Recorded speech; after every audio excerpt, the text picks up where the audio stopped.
All right, so we're talking about AI using computers like humans this time, right? Yeah. Like actually using them. Uh-huh. We're diving into this new system Okay. called Agent S that's making a lot of noise. Yeah. And forget AI writing code. Right. This is about AI taking control, Yeah. clicking, typing, even hotkeys, all the things that we do every day on our computers. It's like teaching a computer to be your digital assistant. Whoa. But the catch is that computers are really confusing, even for us humans. So imagine trying to teach a machine to navigate all of that complexity. That's where it gets interesting, right? Yeah. The paper that you sent lays out 3 major hurdles for Agent S to overcome. Yeah. So first up is domain knowledge. Okay. And this is just thinking about the fact that software changes all the time, right? Yeah. How can AI keep up with the latest updates and all the little quirks of different programs? I can barely keep up with the updates on my phone. Right. So what's the next challenge? So the next one is planning. Imagine a multi-step task like booking a flight. Yeah. How can AI break down that complex goal into actions that it can perform on a computer? It's like teaching it to think strategically, step by step. So it's not just clicking buttons, it's understanding a sequence of actions. Yeah. What's the final hurdle? The final hurdle is interface navigation. Uh-huh. We all know how messy computer interfaces can be. Oh, yeah. So how can AI reliably find and interact with the right buttons, menus, and all those elements? Yeah, I've lost track of how many times I've clicked the wrong thing. Right. So how does Agent S tackle these challenges? Yeah. The paper describes this 3-pronged approach, right? Yeah. And it's actually a very human-like approach. So the first one is called experience-augmented hierarchical planning.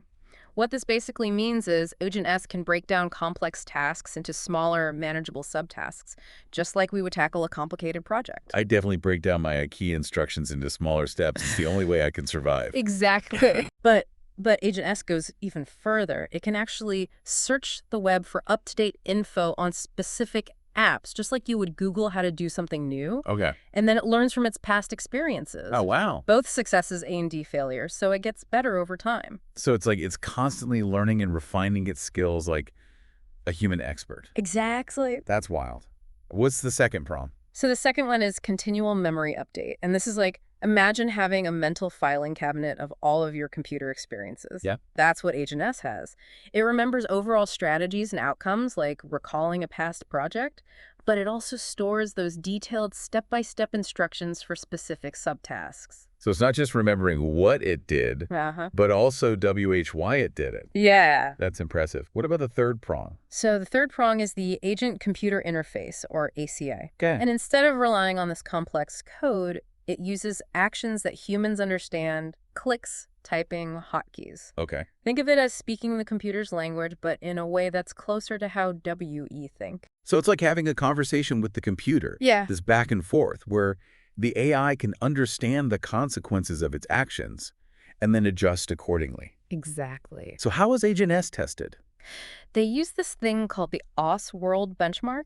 Okay. It's a collection of real-world computer tasks that's like an obstacle course for AI. Oh, wow. And Agent S actually nearly doubled the success rate of other AI systems, particularly excelling at those everyday tasks like managing emails or browsing the web. So it's not just a theory. Right. It's actually proving its skills. Yeah. Can you give us an example of a task that it aced? Yeah, so the paper highlights Agent S successfully removing an email account in Thunderbird. It navigated the menus, found the right settings, and executed the steps flawlessly all on its own. Wow. Yeah. Impressive. But I'm guessing it wasn't always smooth sailing. You're right, Agent S wasn't perfect. Yeah. And that's where things get really interesting.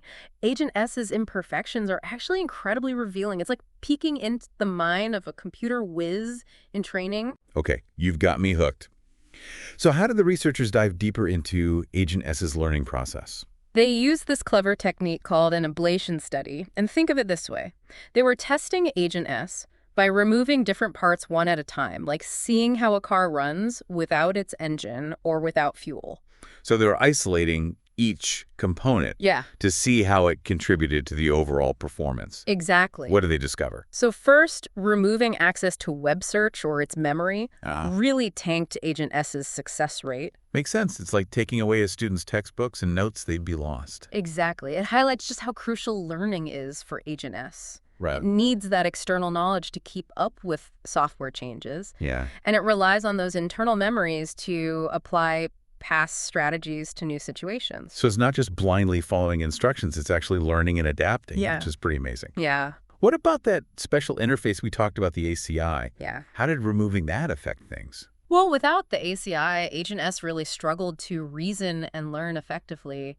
It just couldn't interact with the computer as smoothly or learn from its mistakes as easily. So the ACI is more than just a translator. Right. It's a key part of how Agent S understands and interacts with the computer world. Yeah. But let's get to the fun part, the mistakes. Yeah. What kinds of blunders did Agent S make?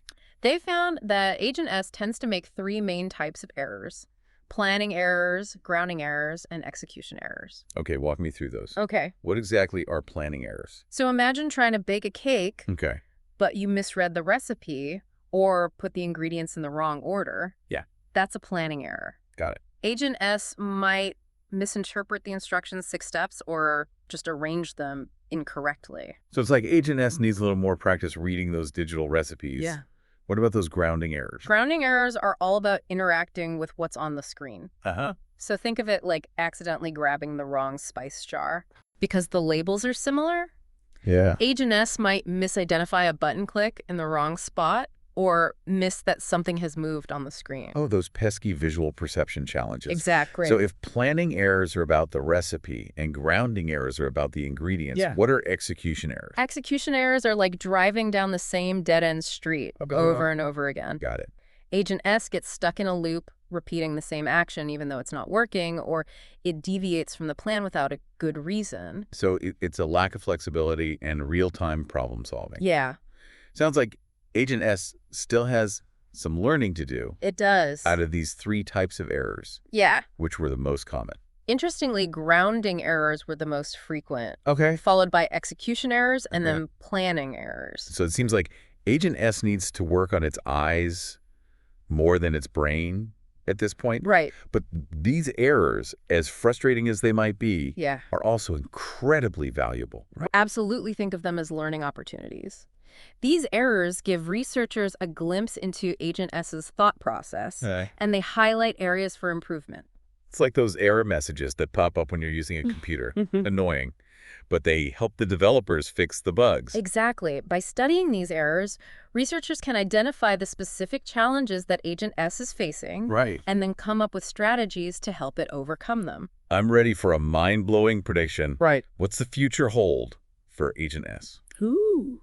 Where could we see this technology making a real difference? Imagine a world where you could give your computer verbal instructions just like talking to a human assistant. Okay. Schedule a meeting, book a flight, edit this photo. Uh-huh. Agent S would handle it all, seamlessly interacting with different programs. Okay, now that's a future I can get behind. Right.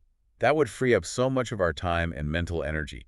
What other possibilities are there? The potential applications are vast. Yeah. Think about students using Agent S for research, artists generating new ideas, or scientists analyzing huge data sets. It's like giving everyone superpowers. Yeah. But beyond just boosting productivity, Yeah. doesn't this raise deeper questions about what it means to be intelligent? Absolutely. For centuries, we've defined ourselves as the tool-using species. Right.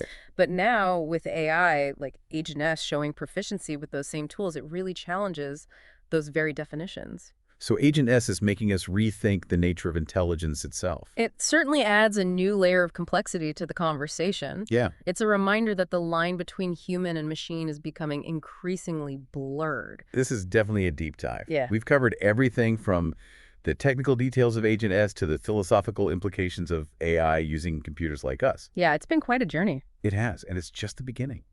Agent S is a glimpse into a future where AI and humans collaborate in ways we're only starting to imagine. Exactly. As we wrap up, it's clear that Agent S has the potential to reshape the way we work, learn, and even define ourselves. It's a technology that demands our attention, both for its potential benefits and the important ethical questions it raises. Thanks for joining us on this deep dive. And remember, the future of AI is still being written, and it's up to all of us to shape it responsibly.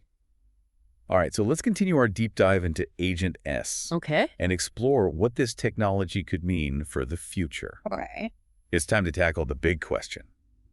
How will AI like this change the way we work? Whenever we talk about AI and automation, there's always that worry that robots are going to take our jobs, right? Right. And it's a valid concern. Yeah. But history has shown us that these technological advances often lead to new opportunities Okay. and even entire industries that we couldn't have imagined before. It's like that classic example of the automobile, right? Yeah. It displaced jobs related to horse-drawn carriages, but then it created countless new ones in manufacturing and repair and sales. Exactly. And with Agent S, it's not about replacing human workers, Okay. but potentially changing the nature of work itself. Yeah. Okay. So imagine Agent S taking over those really repetitive tasks, like data entry or scheduling, which would free us up to do more creative and strategic work. It's like shifting from manual labor to knowledge work at natural progression. Exactly. But what about those whose jobs become automated? Yeah. How do we make sure that they're not left behind?